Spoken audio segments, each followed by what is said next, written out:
Our headline story: cost of infrastructure in Ghana. Today, we focus on the cost of infrastructure in Ghana. Now, the rate of construction is a major means of monitoring the economy of a nation.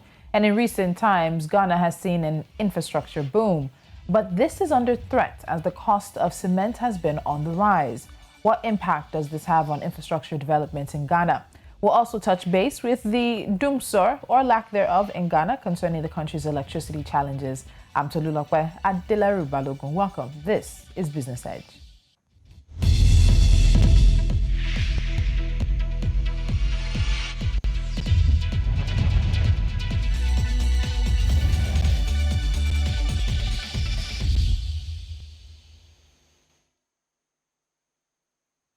Ghana's construction sector appears to be performing well. Experts have said that it also contributes substantially to the country's gross domestic product and employment numbers.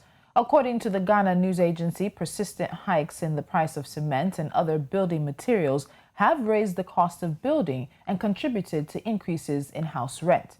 This is expected as the Ghana Statistical Service predicted that the demand for cement, which is a key indicator of construction activity, has been increasing consistently from 8.8 million metric tons in 2017 to 12.5 million by 2021.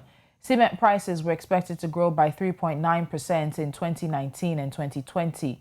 A market survey conducted by GNA earlier this month showed that the price of a bag of cement, which was sold for 38 Ghana cedis last year, has surged to above 45 Ghana cedis in March 2021. In some instances, it has been selling for even 50 Ghana cedis. Now, brands like Jata Cement and Dangote have the lion's share between them. Even a subsidiary of Lafarge Holcim also has a nice percentage. But a possible disruptor in the form of Jata Cement has a 10-acre cement plant near Tema Port. This could affect the pricing, but also more importantly, this plant could be bringing out more than 2 million tons a year, which might still not adequately take care of local consumption. Now, joining us from Accra, Ghana, is financial analyst Benjamin Atokwanza, and we're going to get into this issue and more with him. Benjamin, good morning and welcome once again. Thank you very much, too. So we've seen the cost of cement rise across the continent. This is not just a Ghana situation, but particularly for Ghana, the cost of Dangote Cement and Gasem have increased, but they're still the market leaders. Why do you think that is? Well, I think that this is basically typical consumer behavior. People have become accustomed to these brands, and people will generally purchase a brand that they are familiar with and a brand with which they can associate the levels of quality that they have been experiencing. Subsequently, the companies associated with these brands are also taking advantage of this customer loyalty to extract as much revenue as they can until a time when a cheaper substitute is available to eat into their market share. We see this phenomenon in several industries in Ghana. Well, I'm sure even across the world, but in Ghana, most notably, even the downstream petroleum sector in Ghana, where private local oil marketing companies like Zen Petroleum and Benap, who were virtually non-existent a couple of years ago, have begun seriously eating into the market shares of big international players like Total and Vivo Energy and the government's very own Ghana Oil. So I think that people still prefer Dangote Cement and Gasem and Simaf and the ones that are currently on the Ghanaian markets due to a combination of both loyalty and quality. But I think this will change when cheaper alternatives with at least a similar level of quality are available or emerge. Okay, so in 2020, cement cost between about 35 to 38 Ghana cedis, but reports now put it for the market price to be about 41 to 50 Ghana cedis. Now, particularly for Ghana, what's leading to this upsurge in prices? What's driving the increase in cement prices? Cement manufacturing companies are reacting to changes in economic conditions. In recent times, economic conditions have become quite hard for people in Ghana. The cedi has been deteriorating against major currencies in the world, and new petroleum taxes have also had a pervasive effect on market prices for a lot of items and services. I think that these are the main reasons why cement price is rising. and all of this is really due to the effects of the coronavirus pandemic and the government trying to raise revenues in the form of taxes and all of these things. And so cement manufacturing companies really don't have a choice, but have to also adjust to match these economic conditions. So just before this, you had mentioned that there is a possibility of changing consumer behavior if a better alternative comes into the market that is comparable, at least to the quality of those market leaders. So a possible disruptor in this situation appears to be Jata Cement. While the company says it is yet to set a price, there are reports that its cement will sell for around 30 Ghana cedis, which absolutely undercuts the competition if that is true. Now, the factory has a capacity of 2 million tons per year, which possibly could be extended. But what do you think the effect of Jata could be on the market if this reports we're hearing of them setting price at around 30 Ghana cedis are true? Okay, so first of all, it's Jata Cement, and in the local Thank you dialect, it very means much. Jata means lion. So, well, just like you just clarified, we have heard from the management of Jata Cement that, and they have come to debunk any claims of product prices seen in circulation. So it is likely going to be at least a little different from 30 Ghana cedis as was circulating across social media and other platforms. However, we expect that the price will be significantly lower than what people are currently paying for cement in Ghana. As to whether this will be short-lived, because it is just going to be a market penetration strategy, I guess we'll see in the coming months. But the underlying factor is that even though the company is owned by the brother of the former president and current opposition flag bearer, top government officials in this current administration have offered encouragement and support in all manner of ways to encourage him and encourage Ghanaians to patronize his company's products. And I think that's very commendable, and I'm proud of that. All the other companies, even Gasem, have majority shareholding from international investors and the likes. And so I think that with this surge in support for this wholly owned Ghanaian company, it is likely that so long as the quality of the cements that they're going to produce in is going to be the same level that people have come to expect from cement manufacturing companies, then they are really going to be serious market disruptors. And as you said, Ibrahim Mahama is the chairman. He is also sitting on top of what is said to be $100 million investment with Jata Cement as well. So we'll see how things play out in that regard. Now, let's look at the knockdown effect of the cost of cement for Ghanaians. What's been the effect of the increase in cement prices on the real estate markets, be it for those who are constructing or even for those who are looking to rent? Well, the real estate market in Ghana, unfortunately, it's not one of the very highly regulated industries in the country. At the moment, a lot of housing units are so much more expensive than what the typical Ghanaian can afford. And so when people go and try to buy buildings, or they try to buy residences for themselves, or try to even rent residences for themselves across the major cities in Accra, a lot of challenges. They face a lot of challenges. The cost of rent is increasing. The cost of owning property in Ghana is also increasing because the cost of the raw materials used in producing these buildings have increased astronomically. And I don't think I think that the people that we really need to blame for this are the government and the government officials, because they are the ones who have caused the price of the raw materials for buildings to increase at this rate. And I think it's interesting you bring in the government here. So let me ask this question. I had it a bit further down, but I'll bring it up now.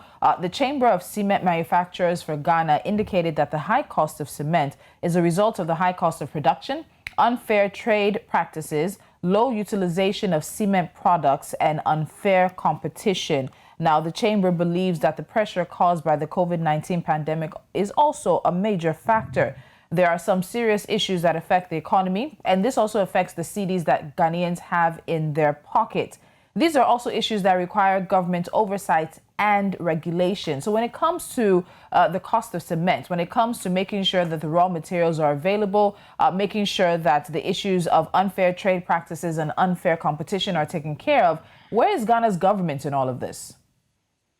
Ghana's government is seeing this in the sense that um, they need to, impose a lot more regulation in the real estate market. Mm. Prices of houses. I mean, you wouldn't believe the prices of houses that people have to pay for in Accra and in Kumasi.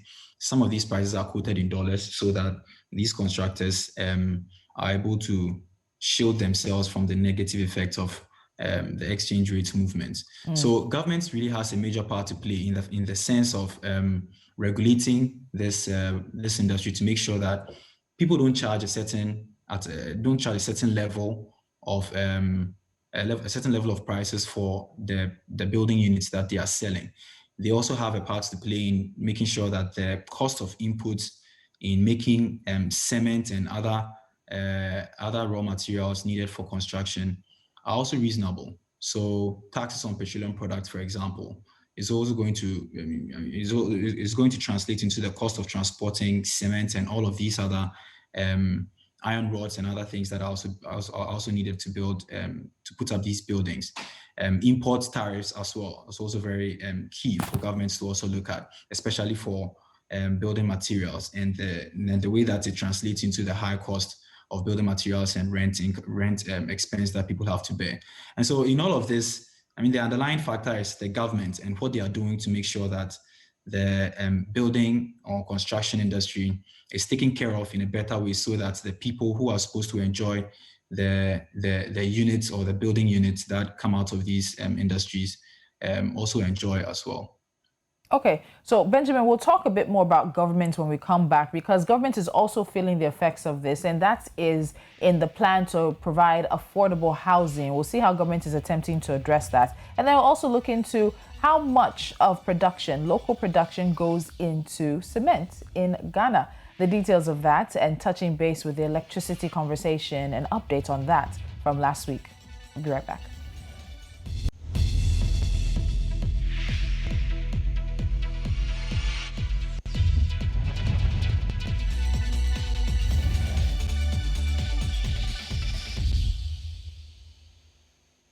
This is Business Edge, and we're taking a look at the rising cost of infrastructure in Ghana, and that is linked to the rising cost of cement. My guest, Benjamin Atokwanza, joins us out of Accra, a financial analyst. Now, Benjamin, as I said earlier, I want us to touch again on government, because one of the areas that the rising cement prices is also affecting is Ghana's plans to provide affordable housing. Now, the Minister of Works and Housing said that government was planning to use local construction materials like burnt brick to make the costs more affordable for themselves and private developers. So it's obvious that government is also feeling the pinch. What do you think of this sort of alternative plan to sort of get around the rising cost of cement without addressing the issue, given the fact that government has the power in some manner or form to adequately address some of the situations around it? I think that what they have said they are going to do, what the government has said they are going to do with regards to reducing the cost of affordable housing in Ghana is quite commendable. I mean, as much as they have a part to play in the rising cost of building materials in Ghana, the other alternatives that have been proposed are also quite commendable. Unfortunately, that's not what we've seen so far. The buildings that are supposed to be affordable enough for the typical Ghanaian to be able to either purchase or rent have turned out to be really expensive, and just probably as expensive as the ones that private contractors have been putting up and are selling or are renting out. And so what the government is saying is very different from what it's currently doing. And the root cause, just like you mentioned, is in its behavior in terms of managing the cost of building inputs. And that's what the government needs to be mindful of. It's also very important to mention that the various measures that I have just mentioned in terms of the petroleum, cuts in petroleum taxes and other import duties would also go a long way in helping other industries and not just the construction industry. And so it's not just the housing market that is going to benefit from the measures that the government would have to implement in making sure that building inputs are affordable and cheap, but a lot of other industries are also going to benefit, and that is all going to benefit the citizenry as a whole. Okay, so as you mentioned earlier, there are other factors that we need to look at in this conversation. So Ghana currently imports about 80% of the raw materials used in the production of cement. Again, unfortunately, it seems I'm going back to government angle in all of this, but are there any plans to reduce the dependence on importing raw materials for producing cement? Are there any plans for sourcing these raw materials locally? What's the situation in that regard? Is there anything happening? Well, from where I sit, I don't see a lot happening, but Jata Cement is maybe maybe the first step or one of the more significant steps that people are taking into making sure that uh, the inputs that are needed for for building and for construction are sourced more locally. Mm. Jata Cement is a private company, but of course, the government had a part to play in making sure that it is set up properly. The environment has to be right, and the environment has to be right to enable private investors in the country to be able to put up factories like these. And so maybe there's a first step in the right direction. But from where I sit, I do not see a lot of other moves from the government or from other private investors. All right, so Benjamin, before we wrap up, let's touch on something we covered and we discussed recently, and we talked about Doomsaw returning, or maybe not, to Ghana. That was a conversation about some of the rolling blackouts that the country has experienced in the early quarter of this year. So, what's the latest on that? Is it still ongoing? What's the severity of these blackouts? Well, it looks like it's still ongoing. Unfortunately, I think last time we spoke, I mentioned that the last time I had experienced in Seoul was about a couple of days ago, and that was for a very short period. Now, soon after that interview, there was a really long period of Doomsaw that I experienced, and so it looks like Doomsaw is back. Recently, a timetable was shared for residents in Accra, and everybody got a fair share of this very uncomfortable situation. Just like I mentioned the other time, it looks like the government is still not being very strict. It looks Mm. like Gridco and the Electricity Company of Ghana are experiencing challenges in terms of finances and management. People are also mentioning that there's a lot of political influence Interference. and Mm. political interference, yes, in the running of these companies. But I think that's grossly mismanagement on the part of the Ghana Grid Company and then Electricity Company of Ghana has played a really major part in terms of um, putting in more investment in the infrastructure of these companies, and also putting in investment in ensuring that these or the infrastructure that these companies use to generate and then to supply electricity are top notch and are maintained just like they are supposed to be. So it looks like, unfortunately, Doomsaw is here, Mm. but the government is trying as much as to manage it properly and is trying very well to um, make sure that the effect is not as felt as it was a couple of years ago when it also happened. So, interestingly enough, in that regard, minority members of parliament they released a statement and they shared a 10-point plan that they say can help the Akufo-Addo administration solve this power issue. Now, it includes publishing a schedule of blackouts, which you mentioned, but it was also reported that that schedule was pulled back, or some schedules were actually taken away from public glare. Government should also cut wastage and inject necessary capital. Indebtedness must be dealt with. Independent power producers should take full responsibility for their field requirements and much more. When you look at that list and you look at some of the actions from the Akufo-Addo administration, and as we spoke last time, this was a major campaign promise or a major campaign issue for the outgoing administration and then this administration that came in. Are they really doing enough? What do you think of some of these suggestions? Is it rocket science to fix this electricity issue in Ghana?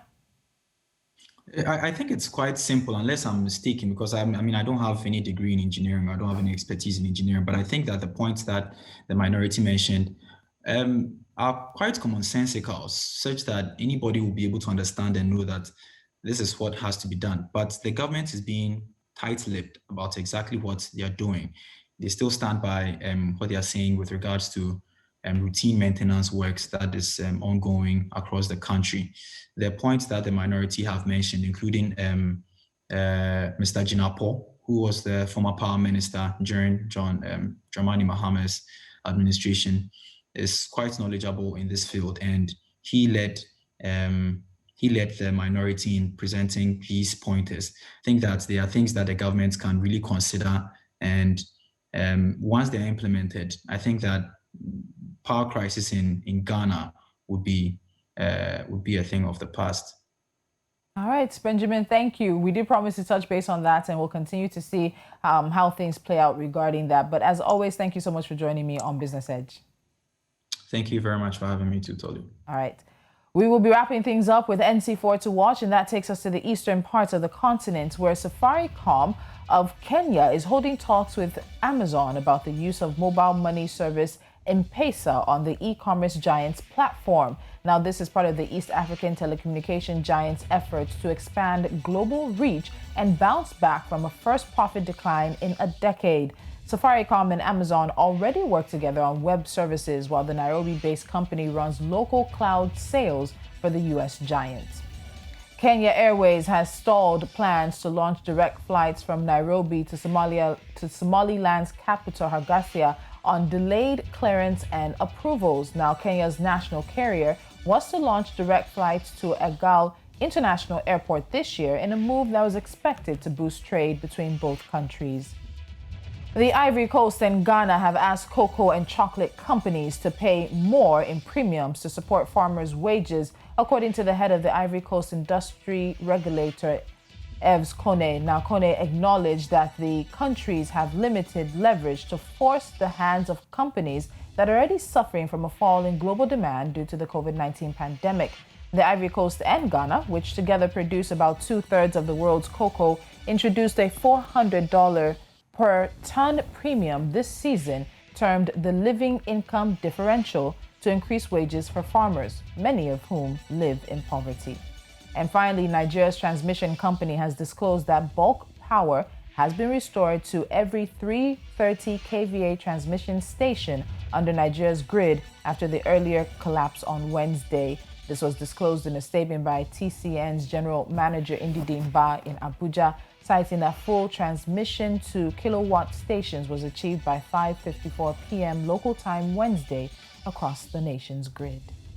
And that's it on this edition of Business Edge. Don't forget to follow us on social media. We are at News Central TV. You can head to our website and download our mobile app on Play Store or the App Store. Take us with you wherever you go. Until next time, I'm Tolu Lokwe Adeleru Balogun.